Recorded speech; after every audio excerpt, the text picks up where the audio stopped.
Arrived. We're gonna invite him here. We're gonna invite. What's going Yes, on? you figured it out. It's been a minute. I think I only done one of these before in my past. So, as much as I'd like to think I'm slick with all the internet stuff, sometimes it could be a bit challenging. So, glad to make it. Glad to see you. What's going on? Yeah, definitely. So thank you for being here. I'd like to welcome everybody to the Leeds Edutainment Podcast. We got a very special guest today, Mr. Danny Boy O'Connor, House of Pain, La Coka Nostra, and a bunch of other endeavors. Yeah, I always can't even something. keep track. I can't even keep track of it these days. But Yeah. Well. thank you for making time. Yeah. My pleasure, man. For those who know, I always go back. Obviously, there's a lot of history of you. I'm from Boston. I'm from New England, I should say. Lived in Boston for 20 years. A lot of history with you here. But for people that don't know, I want to go back a little bit, to obviously House of Pain. You're Sure. born and raised in.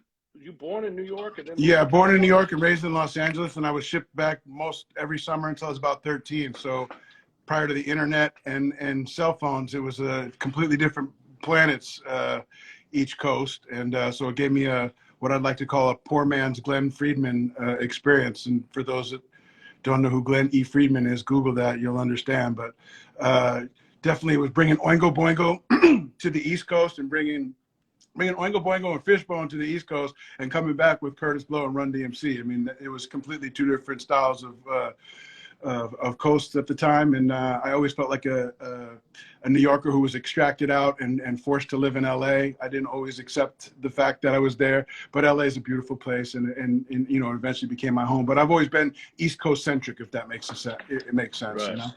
Yeah. Yeah. So when did the music come in? When did House Music of Pain, came in when I started to run out of ideas. Fuck. I got to a point where, I was up to no good. I didn't really have many rules at home. I spent a lot of time out on the streets running around, and I was always a b-boy, and I was always interested in music. I worked at a record store for a while there as a product manager, a job I got by default. And, I knew Everlast going to high school. And back in the San Fernando Valley in the 80s, there was like only a handful of white b-boys. And I knew them all, and Brett Mazer, Epic from Crazy Town, but he was making Belle Biv DeVoe beats in high school. Everlast had a record deal in high school. We went to high school, obviously, it's been brought up a million times that Ice Cube went to high school at our high school. And, Divine Styler moved from the East Coast and lived in the Valley because of a producer that lived there that did Ice-T's records, Blau Bashar. And so there was this weird, interesting little like suburbia on one end, but really in the mix of all that, there was like busing, which brought a lot of inner city kids to the Valley. And then it was like a melting pot. If you made money in Hollywood, you'd go to the San Fernando Valley to enjoy your life. You'd get a pool and 4-bedroom house, 2-car garage, Right. Low crime. So we had a very interesting mix of people, man. And it was a very cool way to grow up. You're living Valley Girl and Fast Times at Ridgemont High, and you're throwing in, the Fat Boys and Run DMC, with the, and so it was definitely cool. And Everlast stood out to me. Obviously, he was a white dude who could spit at that level when nobody could. And at the same time, I had a little street gang and was doing a lot of little nefarious shit. And I've always been good at branding. I've always understood brands. Yeah. I've always understood marketing. When I worked at the record store, I discovered quickly the value of the end cap, which is the end of an aisle where the placement of those records would do a lot better than if they were stuck on the shelves. Right. What you needed to do to be worthy of that end cap. And sometimes it was the record companies had the rights to it, if you will, kind of like a payola thing. Or other times it was like the manager had a right to put what he wanted on the corner of the shelf. So it had to be visually stimulating to him. So I was always aware that if the album cover had some intrigue to it, you'd get a better chance of getting end caps or getting put up to the front of the rack. And so I don't know why I always took to it. I also had a friend in 7th grade who kept coming to school with new band shirts. And I was like, yo, you going to all these concerts? Because in 7th grade, there was no way he was going to see The Who one night, Styx the next night, Journey the following night. He goes, no, my father's a silk screener. And I was like, a silk what? What do you mean silk screener? And in my mind, I didn't know what that meant. He's like, yeah, after school, come with me. We can get these. They're blemished. I'm like, those words were too big for my 7th grade mind. So we went to his dad's shop, and his dad was a silk screener, which is the guy who prints the T-shirts And he was printing up a lot of bootlegs because California and LA get so many concerts that the bootleggers always make their own shirts and sell them in the parking lots. And in doing those shirts, there would always be a few ones that the registration was off. This was before the computer made the screens, and these machines weren't automated. You had to do this by hand. And there would be a few little ones that were minor defects that you didn't know, and they would get thrown in a second box. And he was able to take anything out of that box he wanted. So he let me live like that. And I was like, yo, so I was like, I'm going to be a silk screener when I grow up. That's what I wanted to do for my life. And I was always brand aware. So long story longer, I run into Everlast after he did the Rhyme Syndicate deal. That thing fell apart for him. He came and lived with me for a minute, and he started to see all the shit that I was doing. And he was intrigued by, like, I had a side of the coin that he didn't. He's a great MC, and I was a great marketer and branding guy, and also like a leader of men. I had like a 25 man crew that we used to run around with and get ill with. And so the marriage of those two were like a good thing. I always call it like what Suicidal Tendency did with the street, with the gang Suicidal, and then having a band. We were kind of doing that in hip hop early on. You know, we had a gang of dudes that run around, mostly Irish kids, a few black kids, a few white kids, a few Mexican kids, but we were all from the same clique. And then we put House of Pain in that thing, and all of those dudes were the original supporters of that band. We were almost like a gang itself. And then we started making records, and at the same time, that's when Cypress was starting to do their thing, and Muggs and Eric knew each other from Rhyme Syndicate. So that was what was the difference maker. Eric had did a few demos for House of Pain with a few other producers, and although they were good, they just weren't the same. When him and Muggs got together and they did the 3-piece demo, which was Put Your Head Out, Come and Get Some of This, and Jump Around, it was a game changer. I mean, even when he brought that demo back the first day and played it in my living room, I was like, oh shit, this is something special. Like, we knew it. Then all my friends would hang out. I lived in Hollywood at the time on Melrose, which was like the place to live. So my house was the go-to spot. It was like everybody was coming from the Valley to the Hollywood to see me. Everybody in Hollywood was coming to meet all of these kids coming from the Valley. So it was like a little epicenter of, like, you know, it was just the hangout. And so every time I play that on my own stereo, the whole living room would just wild out. And I'm like, damn, if the living room's doing that, wait till this shit gets played in the clubs. And we played it at the Guadalinda. Our manager, she was running a club in LA called the Car Wash, Amanda Demi, and she played it at the nightclub. And I remember the reaction was crazy. And I was like, wow, well, here we go. And so really, that's how I ended up in music, man. I was probably heading to prison prior to that because of all the stupid shit I was doing, or a pine box. And music kind of saves me. It does save me in that era. But, you know, a decade later, I would pay the price for all of the bad living I was doing before and all of the corner cutting I had done prior to that, if that makes sense. Yeah. So you get the deal. Do you get the deal with Tommy Boy based off just Jump Around, the single demo? Yeah, originally we sent those demos out, and I think Monica Lynch, she said, I saw this Irish logo, and I thought, like, who are these kids? They could be my brothers or something. And she played that. She almost passed it over until she saw the logo. So she always says that the logo is what made her pull that out of the box. And then she listened to it, and she was like, "Oh shit, these sound like they could be." Because she's Irish, she's a Chicago Irish chick, you know, with the large Catholic family. So she heard this shit, she was like, "Oh shit, this could be my guys." And I think that's how it came to fruition that Tommy Boy signed us. But, you know, for kids that don't know, or for heads even our age, I'm 53.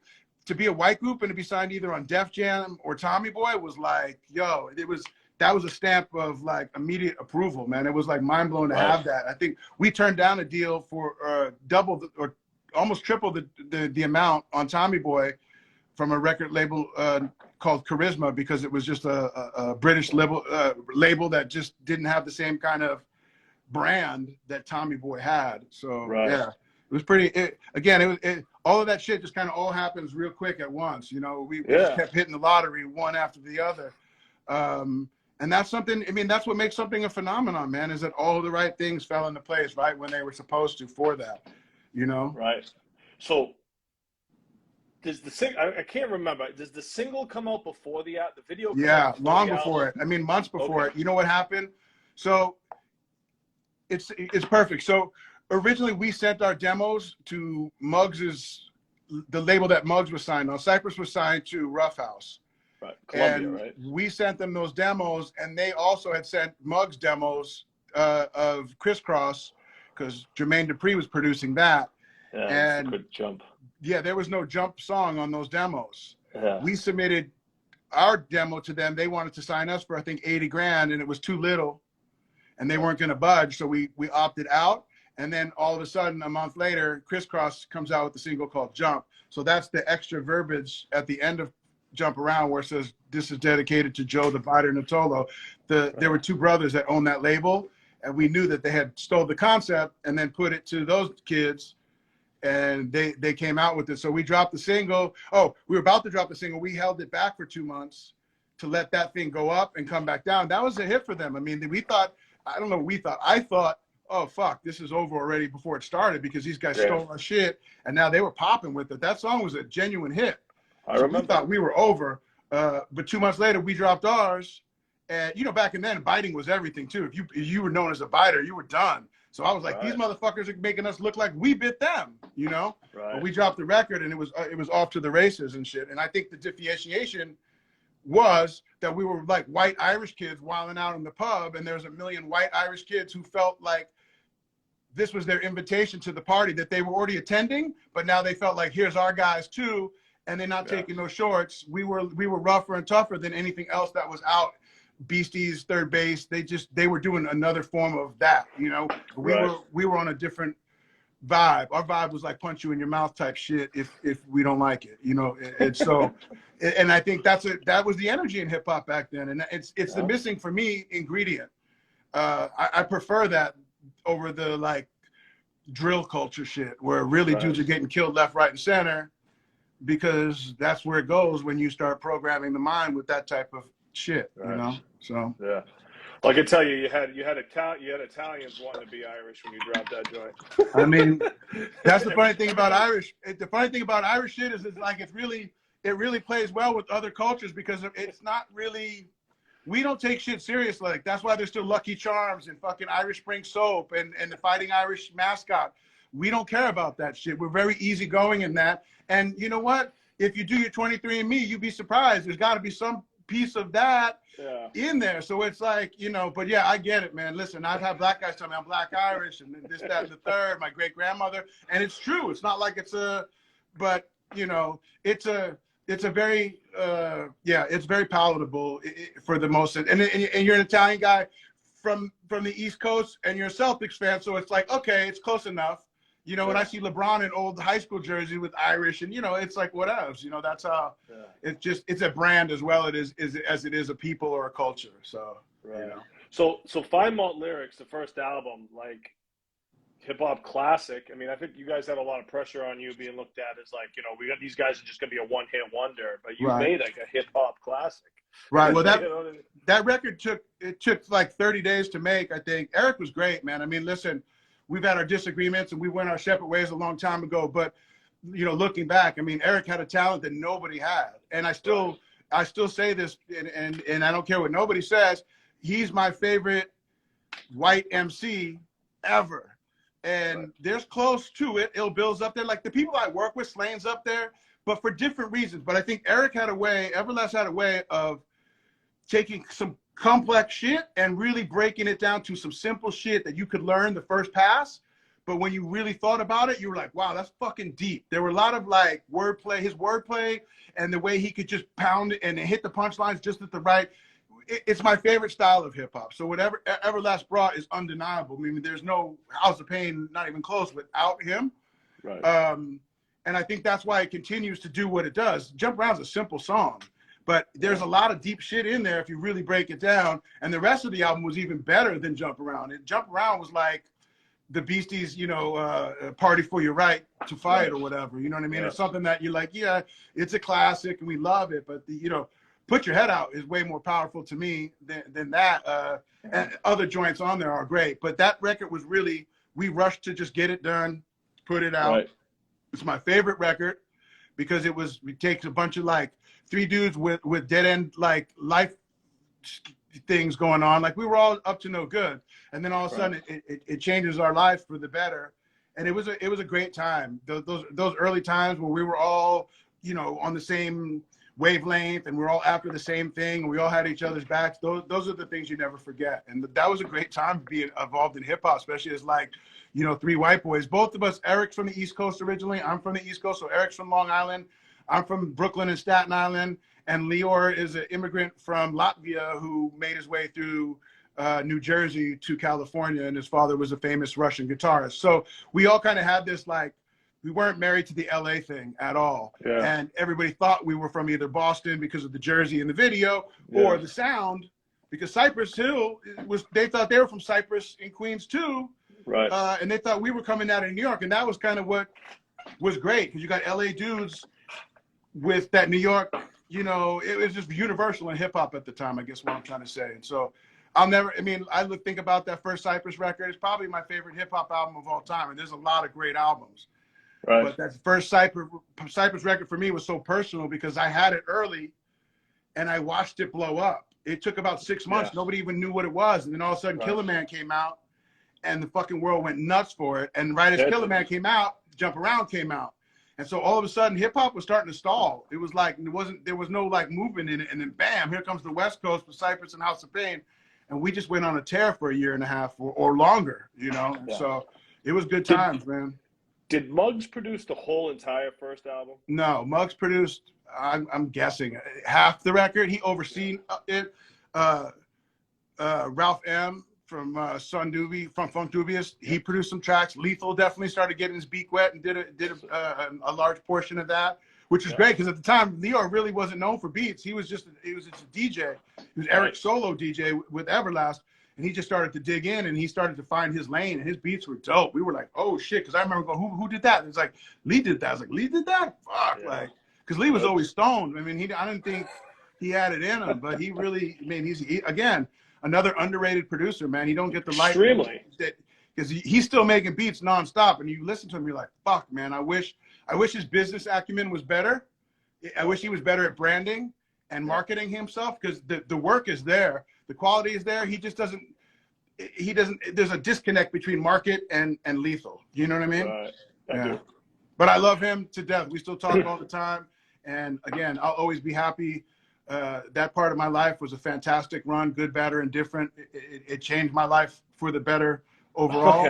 And we're still talking about it 30 years later. So, well, that's the thing. It's like 30 years later, you can arguably say that House of Pain is one of the biggest hip hop hits of all time, and it has gone into different genres. I mean that's the thing. It's transcended hip hop. It's more of a sports song at this point. I mean, I think you can arguably compete. The competition for Jump Around at this point is like Dropkick Murphys with Shipping Up to Boston and Jack White with 7-Man Army. You know, like those are.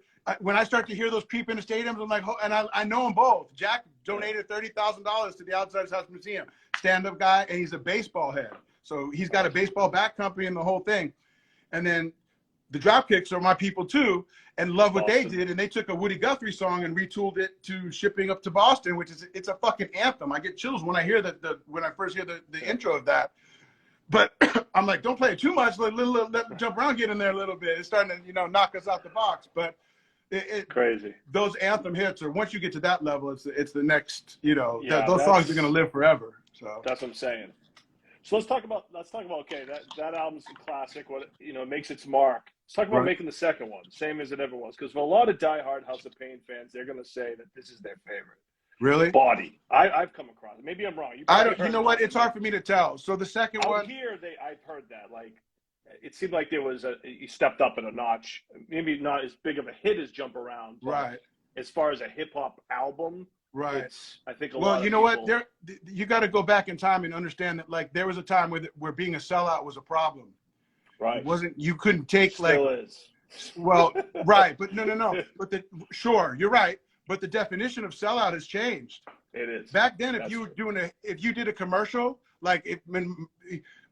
perfect example, Hammer starts to do Taco Bell commercials where he comes down in his Hammer pants and he falls into the commercial and he's doing his dance and the tacos are going like this. It was it's like, bro, how much money do you need? Are you doing Taco Bell? You selling out the culture right now. For House of Pain to do anything that looked like it was selling out, that hit was so big. I remember the label sitting us down and saying, bro, we need a hit on the second record and we don't hear it. And Everlast was, I don't give a fuck. I'm not changing it. This is our record.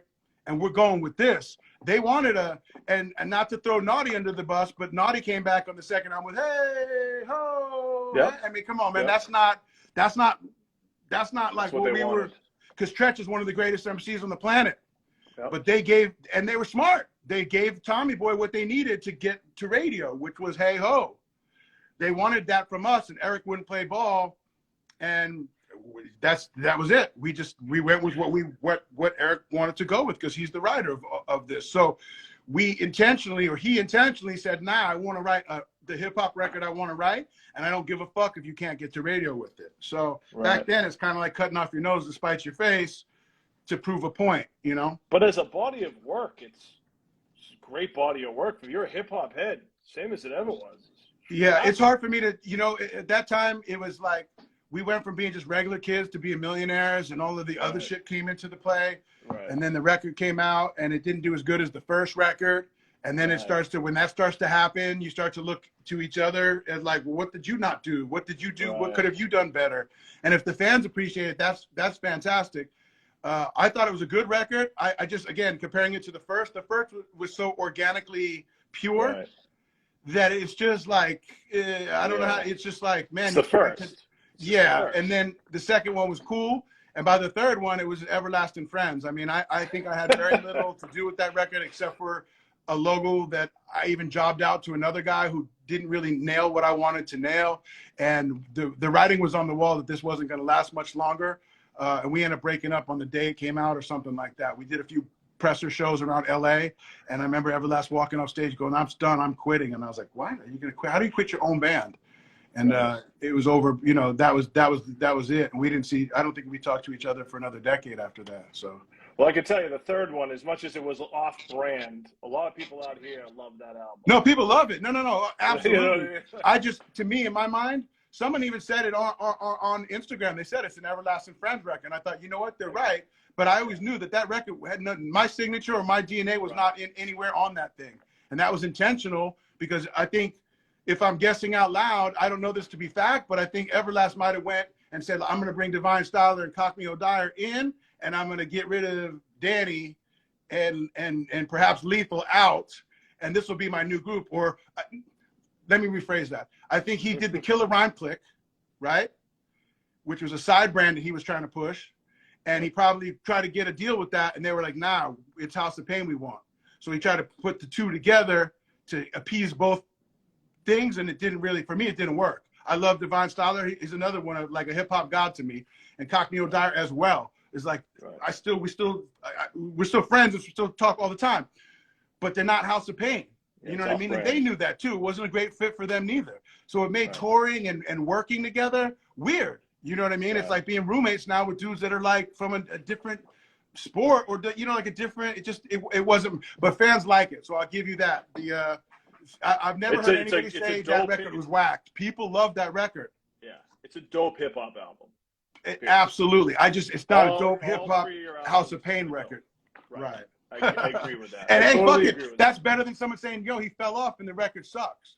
Right. I mean, Eric's still out there making fucking great music. You know what I mean? Right. So the skills never were not there.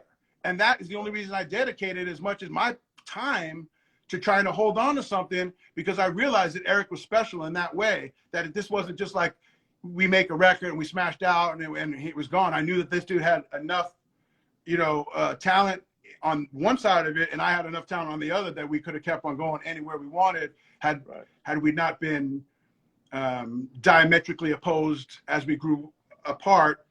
I mean, if Eric goes left, I'm always on the right of things. If he's likes this thing, I'm on the opposite. So it became, at first it was a yin and yang, and it worked out well, and then eventually it ripped itself apart. We're just too different in our styles. So House of Pain ends. What do you do then? What happens then? After House of Pain, I start to throw myself a pity party and get well involved in drugs and just tuning out. Often in recovery, you'll hear, I'm an egomaniac with low self-esteem, and that's me. And what that does to me is allow me, I think, one part I think I'm too cool, and the other part I'm not cool enough. So how could I go get a job now at Starbucks? Like, I'm Danny Boy from House of Pain. So my ego prevented me from stuff. Meanwhile, my ego is what was killing me, because in my head I started to believe all the hype. Whoa, hold up, Danny. We lost volume. You there? Call in. Yeah, you there? You're good now. Go ahead. I know. I got to block these calls. you know, 1 minute, you know, you're living on, you know, the lifestyles of the rich and famous, and the next day you're dead broke and you're supposed to go get a job. And I'm like, I'm not fit for any jobs. Like, I don't even know how to use the cash register. If somebody came in Starbucks and ordered a triple mocha latte grande, I would quit. I'd just be like, fuck you. I can't make it. I'm not making it. You're going to drink black coffee and you're going to like it, or you fuck off. So I'm not built for that shit. So what did I do? I started doing drugs. If I had it to do again, I would do that shit. I would have humbled myself, got right sized, and did the next indicated shit. But I didn't learn that for years, till years later, and a few all near overdose deaths to get me humble enough to see that and to come out the other side of that and understand that that's the way I should have handled that. But back then, I didn't handle it that way. I just started to do drug after drug, and I ended up semi-homeless, living in a warehouse by the time it was all done, with no earthly possessions, very little earthly possessions.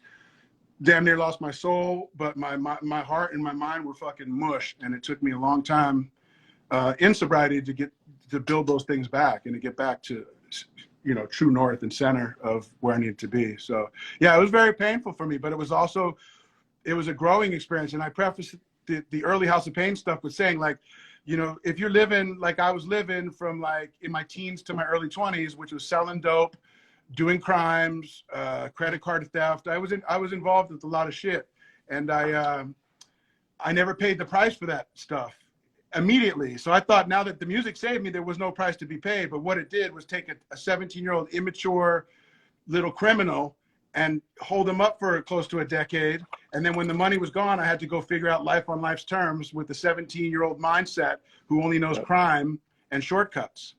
Right. And those crime and shortcuts were over. The credit card things were no longer a thing. I not only sold drugs, on the back end of that, I was doing the drugs I was selling just to survive. And so I paid the price for that shit in more ways than one. And that's what needed to happen to get me to where I am now. And it would be another decade before I even dabble in music, and that would be in the form of La Coka Nostra. So. And I'm going to get to that in a second, but how long now are you celebrating clean, sober? Well, I've had two sobrieties. So I had 3.5 years when I thought it was just, I thought it was just methamphetamines that was my problem. So I thought I'd try a drink again, and it brought me right back to where I was, but even worse. So this time, April 15th of this year, I'll have 17 years continuous sobriety. But it took a lot to get here. And I'm very proud of that, not in the way that you'd be proud of, like, for myself, you know, if you're a true addict, alcoholic like myself, there is hope and there is a way out. But the program I'm in, the 12-step program, is for people who want it and not people who need it. There's a lot of people who need it, but you got to be willing. And I've always, if there's an Irish trait that I like, we're stubborn. And once we set our mind to do something, we stick to it. We're loyal in that way. And so I finally was true to myself, and I realized, look, I can still have a great life. You know, as we're coming into St. Patty's Day, this will be my 17th St. Patty's Day sober. It's doable. If there was an Irish drinking, fighting, fucking personification of a tall leprechaun, it was me. I was known only for those things. And I've had better St. Patty's Days sober than I've ever had smashed. And even that's at the top of the fucking food chain during House of Pain era. It's better on this side because I get to experience it all and enjoy it all, and I don't end up living in handcuffs at the end of the night. So that's a beautiful thing. So now I'm going to transition into La Coka now after all that. Congratulations on that. No, I appreciate it. No worries. Talk about meeting Slain and then how La Coka started, because this is when I meet Slain around this time myself. Right. Talk about that. So I met Slain originally on a phone call with Lord Ezak, a hardcore kid from New York that I ran with, and Slain had just come out of detox, and he was like, "Yo, kid, da da da." You know, and I was sober at that time. I told you I'd relapsed after having 3.5 years, the first sobriety. So I was in and out of sobriety. We started yucking it up, and before long, he's like, "Man, my friend's gonna fly you out here. We're gonna do fucking a song together, yada yada yada." So he flew me out there, and unfortunately for him, I didn't bring enough drugs to keep me going. So I ended up getting there and then falling out for almost 3 days straight. I brought a guy named Big Left with me as my like backup dancer, and Big Left and him started going in the studio, and they started banging joints out. So he was like, fucking, it worked out. Let's do something. So slowly but surely, I brought Lethal in the fold, and I brought Ill Bill into the fold, and I brought a few other people. And we were all in the studios working, and then these guys started to argue amongst themselves. And I used to talk to Big Left a lot. And I'm like, bro, as long as you guys are in there getting high, the probability that something good's going to come out of it is low. Meanwhile, I'm still getting high and saying I'm not. And so they were bad at Lethal for some reason or another. Lethal would promise them the world and then not show up for a fucking week. And they were like, they took everything he said as gospel. And so one day I get a text from Big Left. He's like, bro, you got to come back to the studio. I promise. We're all getting along. It's like one big family. We're like La Coka Nostra in here. I said, if you guys keep getting high, they're going to call you La Coka Nostra, man. I'm not coming back until you guys stop fucking around. And so I started calling them La Coka Nostra as a joke. And they were like, come on, man, stop calling us that. We're not getting high. I'm like, you are high. As I speak to you, you're fucking high. And they're going to call you La Coka Nostra. And we just started running with La Coka Nostra as we didn't have a name for the band. So we thought, and I thought that makes sense. La Cosa Nostra is this thing of ours, which is the mafia, as everybody mostly knows. And La Coka Nostra is this drug of ours, which is our music, really. So there is a double entendre there. And it was just at a time where, like, hip-hop was at an all-time low as far as I was concerned. And this new metal was coming out, mashing hip-hop. And, Lethal was part of it. It was part of Limp Bizkit. And nothing bad against them, but that stuff had ruled long enough, and we wanted to get back to that real grimy hardcore shit. And so when I got Ill Bill into the fold, it started. And Slain, he was spitting like a fucking monster. Nobody even knew where this guy came out of to spit like that. Right. And I put a MySpace page together, and the shit just took off. And out of the blue, Everlast came out, and he's like, yo. I was like, oh, fuck, I haven't heard of this dude in 10 years. He's like, I want to get down with your people. I'm like, okay, you want to do a song with us? Great. He goes, nah, I want to be in the band. And I was like, what? And, for me, it's like, I was torn because I wanted to rekindle what was House of Pain. But then I'm also scared because I got this new thing, and I don't want that to go south if me and Eric start to fight again. Right. So I kind of made that deal, and I said to Ill Bill, what do you want to do? And he's like, let's bring him in. Fuck it. I go, all right, let's bring him in. So we brought him in, and then that shit started to blow up. And his being part of it was also a big reason why I started to get more eyeballs on it, and he brought a lot of cool people to the table. But unfortunately, in the end, it just fizzled out because there's too many chefs. I'm not blaming nobody. I'm just telling you, we're all to blame. We all kind of made compromising deals. We all knew the stripes of each tiger. I've got my fucking character defects, and when they're on parade, I don't give a fuck. I'm just Bill is like that. Eric's like that. We're all alpha males. And we all Slane's like that. Slane's like that. But you know what? Slane is like that, but he's not. Slane is a good guy. Let me tell you what. Slane has got a heart of gold. I'll do anything for fucking Slane. Slane, to you, maybe Slane's like that. To us, Slane was always the voice of reason. And he's different. Bill, me, and Eric, we have an extra gear that's not good. It's like, it's good on the streets. It's good around predators. It's good about people who think they're taking other people's shit that never taking shit from us, right? I'm not saying Slane don't have that, but Slane don't point that at his brother. Unfortunately, I will if I'm not feeling it. I will point at anybody. I'll aim it at anybody. My mother, my bandmate, anybody can get it if you get at me. And Slane don't cross that line. Slane's a fucking saint in La Coka as far as I'm concerned. No, Slane's like a stepbrother to me. I just bring him. No, I know. Listen, you put him on to all the shows. We did the first La Coka show with you. No. I mean, bro, I can't think of La Coka without you because you're the first guy who gave us a shot and believed it. You guys are great. Real. And no, I just bring it up because he's a crazy artist. Of course. And listen, I know the crazy shit he went through with his drug use and where it took him. And I've also watched the beautiful guy who grew out of the dirt to this wonderful father, wonderful human being, wonderful giver, wonderful example of sobriety. It's been life-changing for me to sit and watch what Slane has done with his life and how he carries it, man. And I have I don't know, I'm terrible at math. I've got double the amount of sobriety he has, but a quarter of the knowledge of how to work a good program that he has. And if anybody wants to see a true success story, a guy who was going to, once or twice a week, I was getting calls from his ex-girlfriend in the hospital saying he's back on EKG, his heart's fucking going crazy. He's gonna die if we don't fucking do something. And I'm like, he's gonna die if he don't do something. There's nothing I can do for any addict or alcoholic until they hit rock bottom. And it was killing me and killing people around him to watch the guy that they love keep doing what he was doing. And then he finally got sick and tired of being sick and tired, and he decided to do something about it. So to sit back and watch him as a friend has been, I feel like God put him in my life to show me that example, and the help he's helping other people out there in Boston, in New England. He's one of one. And I can't say enough good things about him, man. And he's every life that he comes into, for the most part, has been affected greatly by it in the best possible way, because he's really that guy. And I'm not saying those qualities are missing in Everlast or Ill Bill. I'm just telling you, when we're all on a fucking tour bus together, it's not that we're too big for the bus. The bus is not big enough for us. The world is not big enough. I agree with that. Will choke each other out in trying to get what we want to have when we need to have it. So that's just tough about keeping the group together, man. You telling me?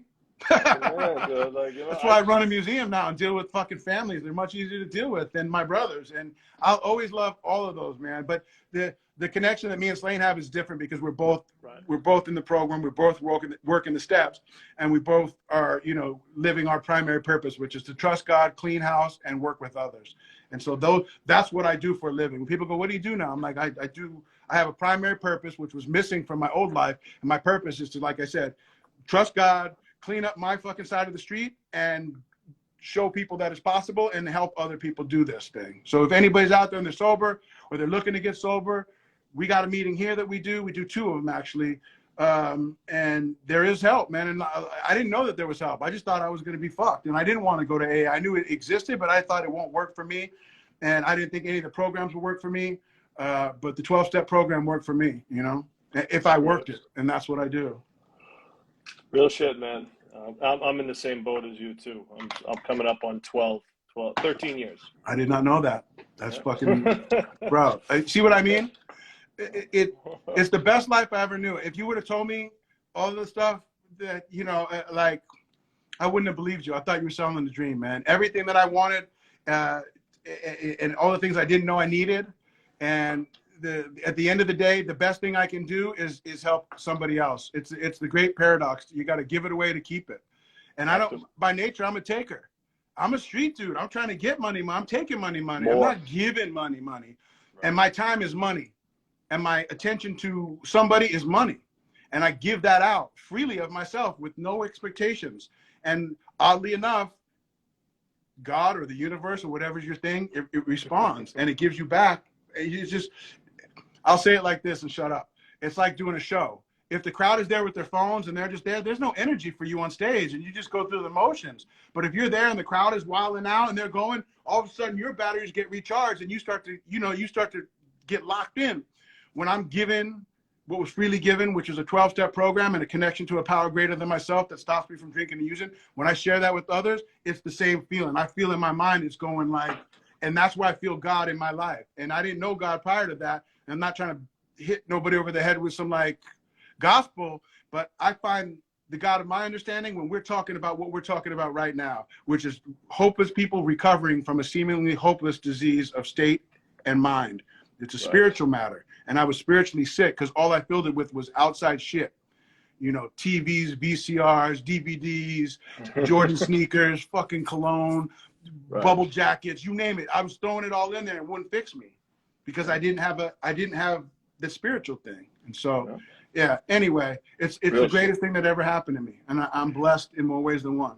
Well, keep doing the right thing there. I want to ask you about, I want to talk about Tulsa. Because this is very interesting to me, because I would never expected you after all this to end up in Tulsa, Oklahoma. Who would?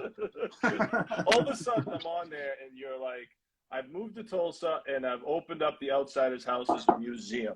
Talk to me about how this all happened, because this is crazy to me. The first tour we take an opening act for the Cottonmouth Kings, and we go on this tour. Okay, yeah. La Coka's first tour. We go on this tour and it takes us to Tulsa. I had never played Tulsa before with House of Pain. Yeah. And I'm here for 3 days, and I realized that there's not much to do here at the time, but I realized also that this is some beautiful town. I felt like it'd be like being blindfolded and then dropped off at like Universal Studios, and all of a sudden your blindfold's off and you notice the clock tower from fucking one thing and you notice the street from another. It felt like a set that was stricken. This was one of the richest cities in America at the turn of the century because of the oil that was coming out of the ground. It is the oil capital of the world.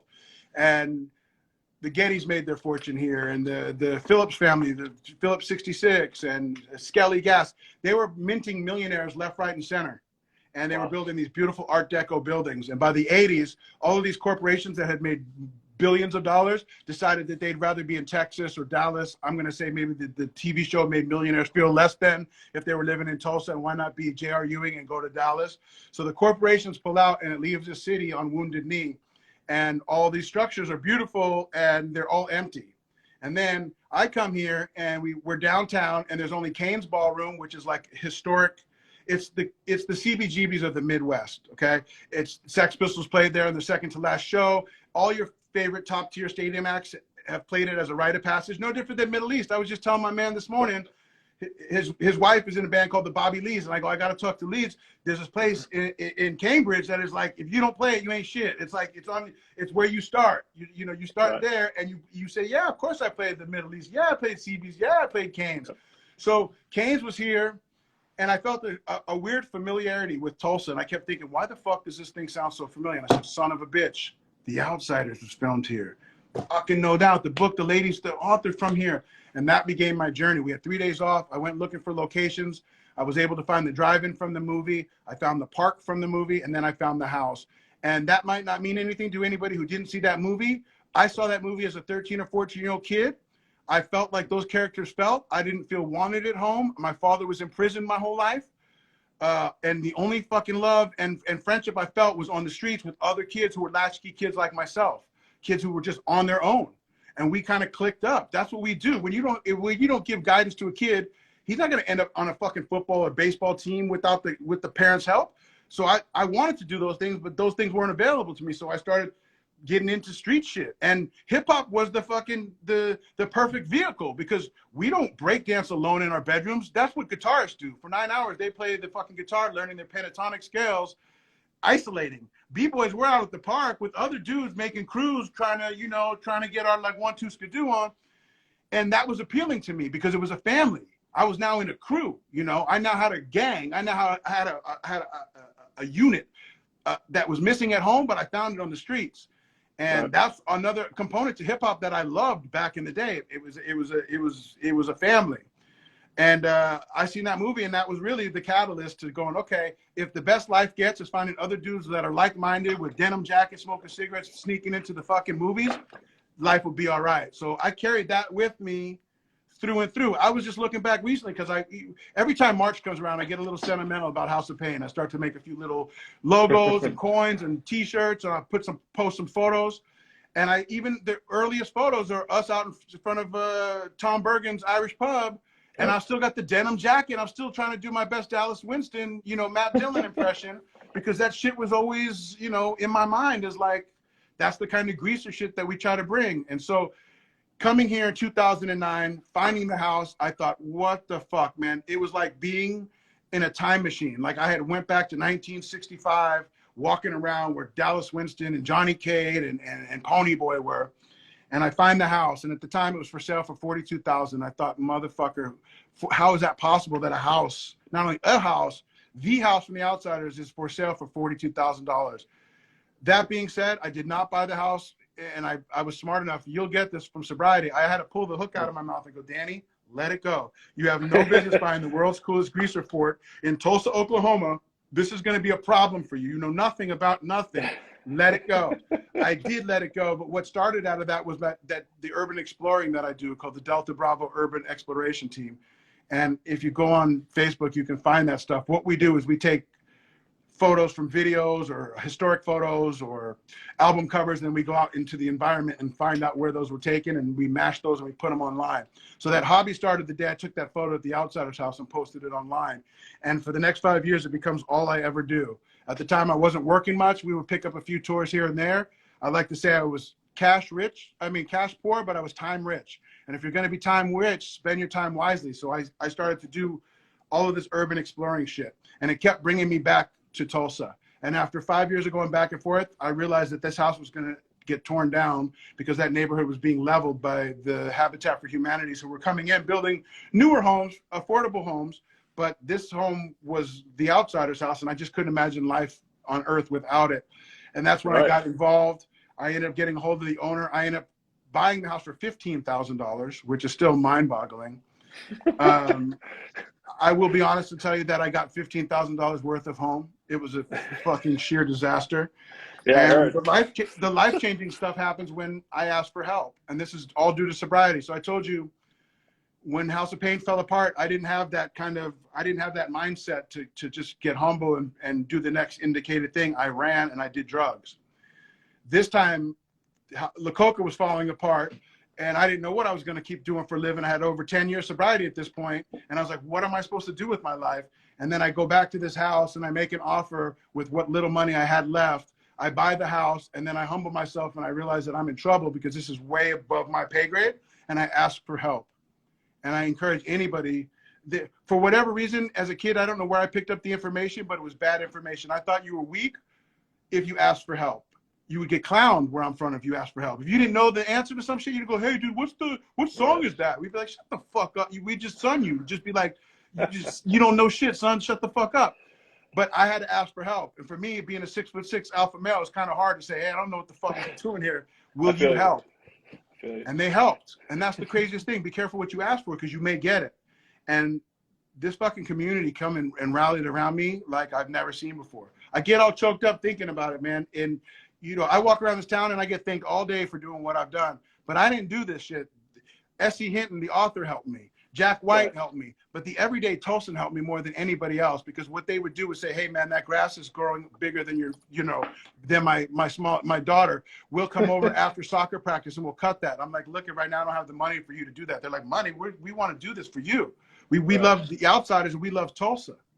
Right. I was like, so you're really not doing it for me? They're like, nah, we love that you love it like we love it. How can we help? And people started working on my roof for free, fix the chimney, help with the flooring. It just started, everybody come out of left field just starting to help me out. And I mean, in a time of nothing but bad stories on the news and all of this shit that goes on in our heads, I'm in North Tulsa, predominantly black neighborhood, Native American, and white trash, really. You know, no offense to any of the white cats that are out there. It's like grimy white dudes. I don't know. But there's no stripe over there.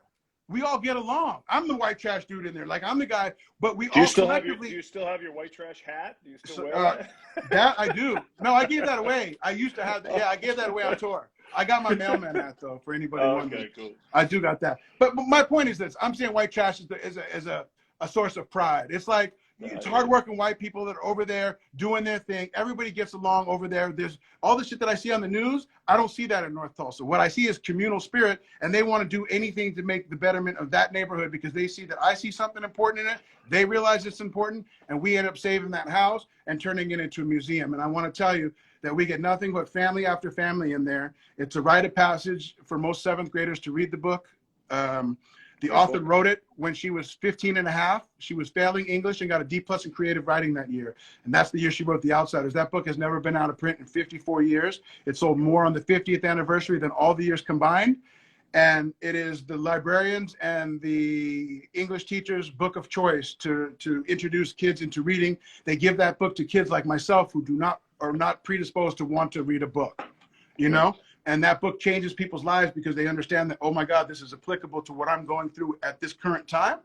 And it opens a whole new world of literature and art to them that they may not have got if that book wasn't there for them. So I can't tell you how many people I talk to, they tell me this has changed my life in so many ways, whatever I could do to help you. So they're not really, at the end of the day, Danny Boy was just silly enough to dream big, buy a house that he thought shouldn't be torn down, but the world really responded. The universe responded and built this into what it is. I just consider myself the head groundskeeper or the gatekeeper to make sure that this place runs efficiently as possible. And I take everything I learned in hip hop or from my first friend, Terry Alec, whose dad was a silk screener, and I do the merch in the back. The merch looks good. I probably need some help. Merch always looks good. Thank you. The merch looks good, but it's probably a little alpha male. Eventually I'll have to bring in some other designers that can do stuff for 7th grade kids. But right now, I have the best life I could ever wish for here in Tulsa, Oklahoma, and I'm never leaving. So if they don't like me, I'm not going anywhere anytime soon.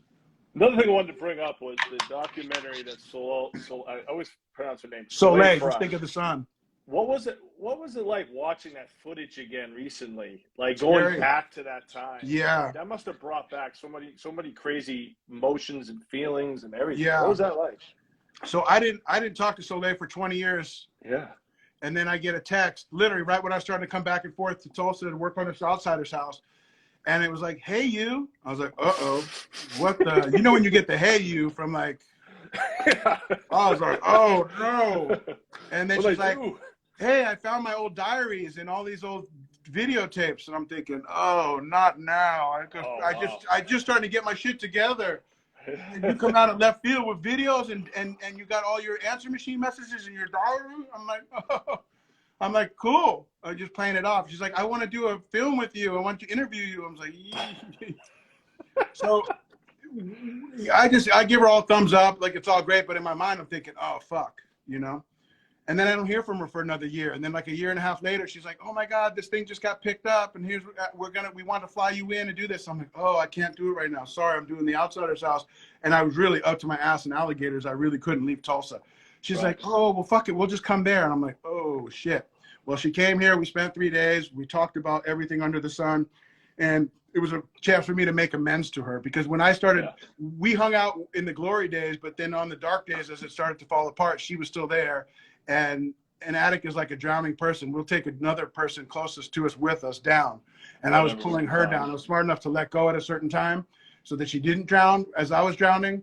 But I really had to make amends for my behavior at that part because, you know, I was really about after nothing but my own survival through whoever I was silly enough to come into my proximity, you know, or cared enough, you know. And it was like one of those moments, you know, it was like, it was life changing. She originally started out to make a documentary about our generation is the generation that grew up not knowing the internet. And it was also the first generation to bring it into our world. So we know what it's like without it. And we also, it runs everything in our life now. But as she dug deeper into her story, she realized that there was a different story that was telling itself. And that was the story of Soleil and the stuff that she had been through. Right. And it was a beautiful documentary. It was, I was terrified to watch it at first. And then I did. She sent it to me 3 days before it came out and I didn't watch it. I'm like, nah. So I watched it on the TV and it was like, yo, I mean, I literally cried because it was so visceral. And then when I saw those people at the end that died, I'm thinking, you know what? And not to sound all like make it about me, but believe me when I tell you, people probably lost money. I thought I would have been on there. The fact that I'm still here is miraculous because a lot of dudes that were better than me, smarter than me, talent, all of the things, they're not here anymore, you know, and life is unfair this way, you know, and she really did a fantastic job with that, man. And it spoke to my generation, her generation, even these young kids. People, you know, it's an impactful documentary that she made. And I'm super proud to call her a friend. And she is one of the realest people out of all the people that I met in Hollywood. And I met everybody. And I hung out with all the people, you know, that I ever want to hang out and then some. She's one of the only few that I could say she's as advertised. She's just like Slaine. I put her in the same category. I don't have to, you know, sing you a song, but you understand that they're the people that you meet once in a lifetime. Yeah. I just want to ask you about one of your Hollywood relationships that it always intrigued me was your relationship with Mickey Rourke. I knew you were going there. Yeah. One of my favorite actors. Yeah. I got to know, what was that like? You know what? I met him. He sent the fax to our one day I'd come we used to all hang out at Buzztone, which was our management. So Cypress was there. The Hooligans was there. So that's Alchemist and Scotty Conn. Funk Dubious was there. House of Pain was there. And it was right there in like the center of like, between Beverly Hills and Hollywood. So we'd all hang out there. And one day they go, hey, Mickey Rourke sent you a fax. I'm like, fax? What do you want, you know? I said, the Mickey Rourke? He's like, yeah, Mickey Rourke. So I look at it and it says, you know, congratulations, House of Pain, keep kicking ass, Mickey Rourke. It was something simpler. And I think he just put it to Danny Boy because it was like the Irish name in the thing. Right. And so a mutual friend of mine, I was riding motorcycles at the time. I just started getting into riding Hardys and that whole like outlaw biker thing. And they go, hey, man, Mickey's got a gym like not too far from here. My buddy goes over there on the weekends and boxes. This one, Freddie Roach was first over there, too. Freddie's the like, you know, boxing. Oh, shit. If you know boxing, you know wild card boxing. That's Freddie Roach's joint. But Freddie was an ex-fighter from Boston who's now in the gym as Mickey's trainer. And so Mickey, as soon as I got there, he goes, get in the ring. I was like, whoa, shit. I mean, I'm just meeting this guy for the first time. We spar a three-round fight.